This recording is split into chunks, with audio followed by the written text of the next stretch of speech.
विद्यार्थी भाइ बहनहरू, यो चाहिँ सराल गाउँपालिकाको चाहिँ दोस्रो त्रैमासिक परीक्षाको चाहिँ विज्ञान तथा प्रविधि कक्षा 9 को विज्ञान तथा प्रविधिको क्वेसन पेपर हो। यहाँ यी सम्पूर्ण प्रश्नहरू चाहिँ हेर्नु होला। यो विज्ञानको हो है, यो चाहिँ समूह ख ग्रुप बी को हो। यहाँ ग्रुप ए को पनि मैले चाहिँ अन्तमा राखिदिएछु, हेर्न सक्नुहुन्छ तपाईहरुले। यो चाहिँ ग्रुप बी र सी को चाहिँ क्वेसन पेपरहरू चाहिँ यहाँ छ क्वेसनहरू।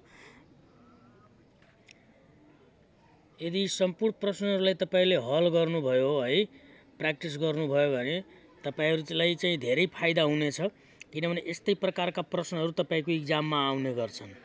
त्यसकारण यी प्रश्नहरू तपाईलाई धेरै सहयोगी हुनेछन्। यहाँबाट ग्रुप सी को यानी कि समूह ग को प्रश्नहरू छ, यहाँ हेर्न सक्नुहुन्छ तपाईहरु। यो चाहिँ रसायन विज्ञानको हो हैन, केमिस्ट्री साइन्सको।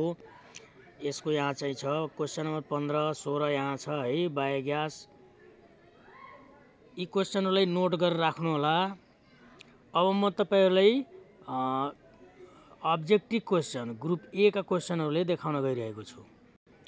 यो तपाईको चाहिँ कक्षा 9 को विज्ञानको चाहिँ अब्जेक्टिभ क्वेशन यानी कि बहुवैकल्पिक क्वेशन। यहाँ हेर्न सक्नुहुन्छ एउटा प्रश्नको 4-4 वटा अप्सन दिएको छ। यी सम्पूर्ण क्वेशनहरूले राम्रो तरिकाले चाहिँ प्र्याक्टिस गर्नु होला, ताकि परीक्षामा चाहिँ नछुटोस्। यदि यो भिडियो तपाईहरुलाई चाहिँ हेल्पफुल लागेछ अथवा सहयोग गरेको छ भने यो च्यानललाई सब्स्क्राइब गरी बेल आइकन थिच्नु होला र आफ्नो साथीहरुमा धेरै भन्दा धेरै शेयर गर्नु होला र लाइक गर्नु नबिर्सनु होला। हस्, धन्यवाद, थ्यांक यू।